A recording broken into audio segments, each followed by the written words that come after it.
Masih banyak banget yang beranggapan kalau misalkan kamu mengalami depresi berarti kamu kurang beriman atau kamu kurang berdoa. Aku yakin banget sebagai manusia, kita pasti pernah mengalami yang namanya tekanan dalam hidup kita.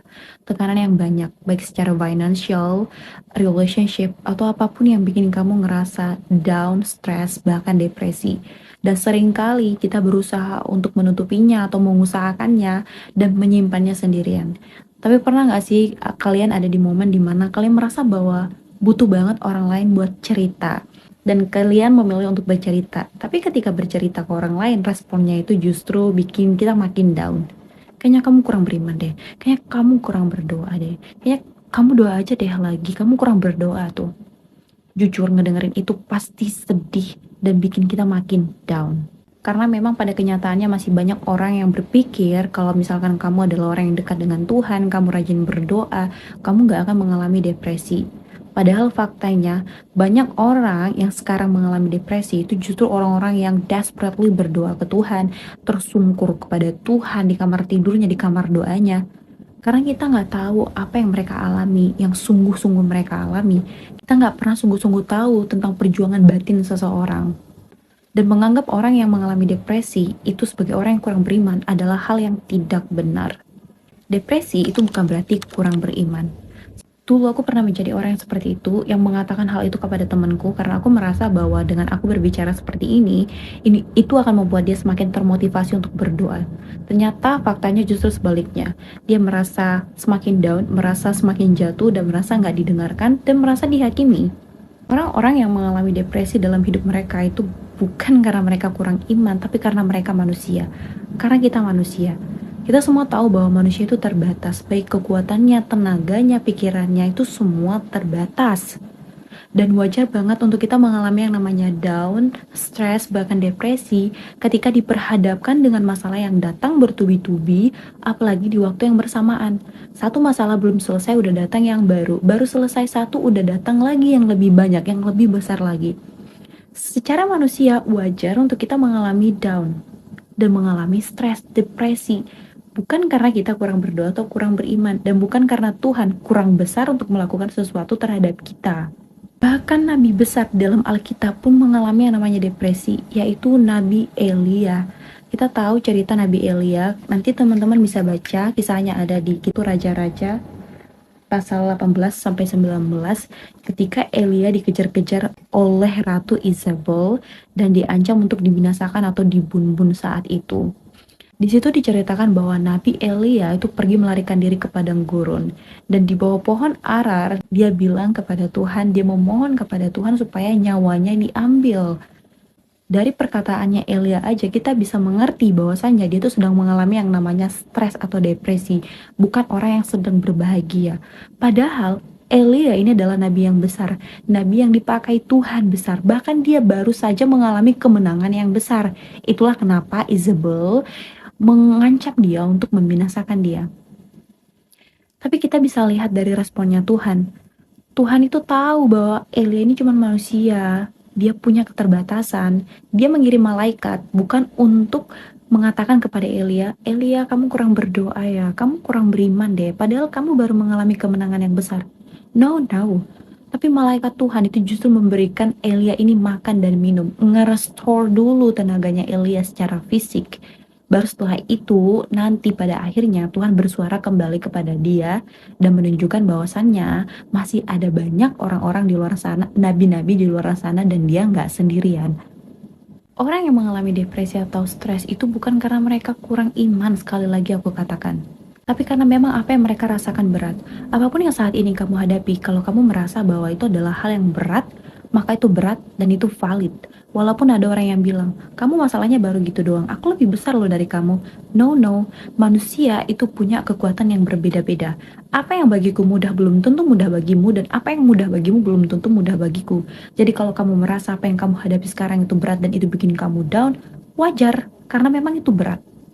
Doa itu adalah kekuatan kita, adalah harapan kita.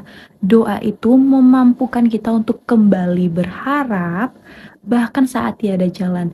Doa itu memampukan kita untuk kembali berharap, untuk kembali bangkit, bahkan setelah keterpurukan, setelah tersungkur.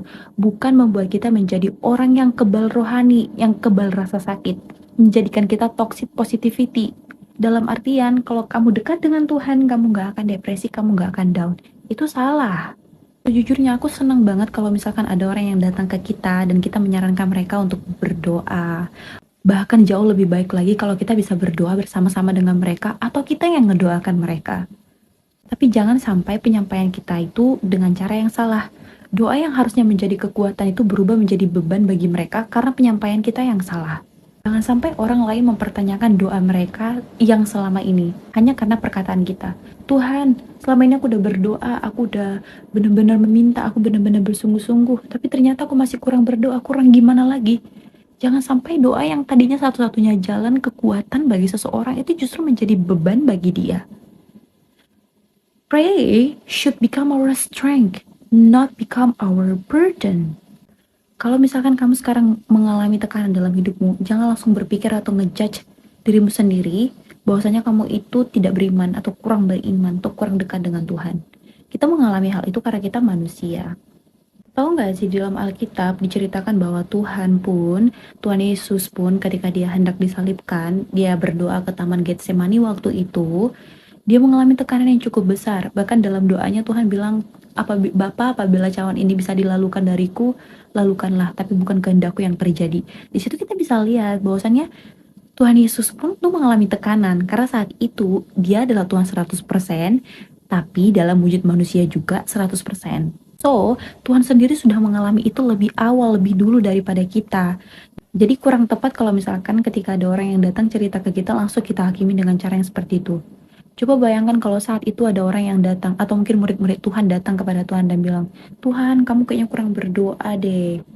Makanya kamu mengalami tekanan itu. Coba kalau kamu banyak berdoa, coba kalau kamu beriman, walaupun tantangannya besar di hadapanmu, kamu pasti gak akan depresi, pasti gak akan stres gitu.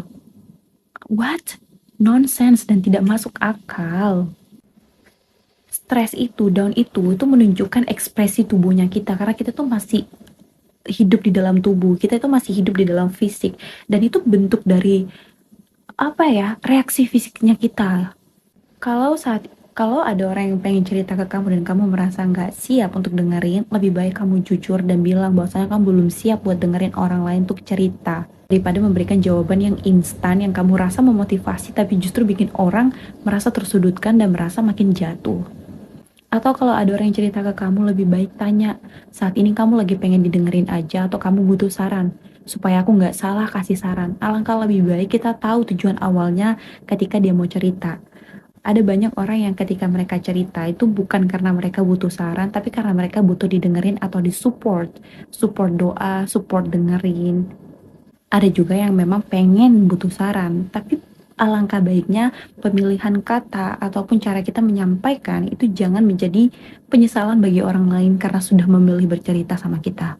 Dan sharing aku hari ini sampai di situ aja. Aku minta maaf banget kalau misalkan aku menyampaikan dengan cara yang kurang dimengerti atau mungkin aku ada salah-salah perkataan. Aku harap ini itu bukan menjadi judge juga atau menghakimi siapapun, tapi untuk mengingatkan kita untuk sama-sama bisa belajar bagaimana merespon dengan benar dan supaya kita bisa menjadi orang yang jauh lebih berhikmat dan juga lebih bijaksana sih.